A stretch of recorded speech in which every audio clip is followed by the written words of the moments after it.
દૈનિક બાઇબલના વાંચનો. તારીખ 21 જુલાઈ 2026, સામાન્ય કાળના 16મા અઠવાડિયાનો મંગળવાર. આજે માતા ધર્મસભા બ્રિન્દીસીના સંત લોરેન્સનો તહેવાર ઉજવે છે. પહેલું વાંચન પૈગંબર મીખાના ગ્રંથમાંથી અને શુભ સંદેશનું વાંચન સંત માથીકૃત ગ્રંથમાંથી. પહેલું વાંચન પૈગંબર મીખાના ગ્રંથમાંથી અધ્યાય 7 કલમ 14-15 અને 18-20. તારા પોતાના લોકોની ઓ પ્રભુ તું ગોવાળની જેમ સાર સંભાળ લે. તેઓ ફળદ્રુપ પ્રદેશથી ઘેરાયેલા વગડામાં એકલા અટુલા વસે છે. તેમને તું પ્રાચીન કાળની જેમ બાશાન અને ગિલિયાદના ફળદ્રુપ પ્રદેશમાં ચરવા દે. અમે મિસરમાંથી બહાર આવ્યા હતા ત્યારની જેમ તું અમને ચમત્કારો બતાવ. તારા જેવો બીજો કયો દેવ છે જે પોતાના રહ્યા સહ્યા લોકોના અપરાધ ક્ષમા કરતો હોય, તેમના આજ્ઞા ભંગ સામે આંખ આડા કાન કરતો હોય? તું તારો રોષ સદા કાયમ રાખતો નથી, કારણ કરુણામાં જ તું રાજ્ય છે.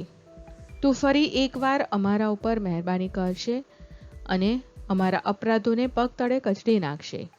અમારા પાપોને ઊંડા દરિયામાં પધરાવી દેશે. તું અમારા પૂર્વજો યાકોબ અને અબ્રાહમને પ્રાચીન કાળમાં આપેલા વચન પૂરા કરશે જ. તું તારી પ્રજા પર નિત્ય કરુણા વરસાવતો રહેશે.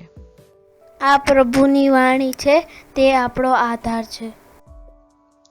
શુભ સંદેશનું વાંચન સંત માથીકૃત ગ્રંથમાંથી અધ્યાય 12 કલમ 46-50. ઈસુના સાચા સગા. ઈસુ લોકોને સંબોધતા હતા ત્યાં તેમના મા અને ભાઈઓ તેમની સાથે વાત કરવાની ઈચ્છાથી બહાર આવીને ઊભા. એટલે કોઈએ ઈસુને કહ્યું, જુઓ, આપના મા અને ભાઈઓ બહાર ઊભા છે અને આપની સાથે વાત કરવા ઈચ્છે છે. તેમણે એ સંદેશો લાવનારને કહ્યું, મારી મા કોણ ને મારા ભાઈઓ કોણ? અને પોતાના શિષ્યો તરફ હાથ લંબાવીને કહ્યું, જો આ રહ્યા મારી મા અને મારા ભાઈઓ. જે કોઈ મારા પરમપિતાની ઈચ્છા પ્રમાણે ચાલે છે તે મારો ભાઈ, તે મારી બહેન અને તે મારી મા.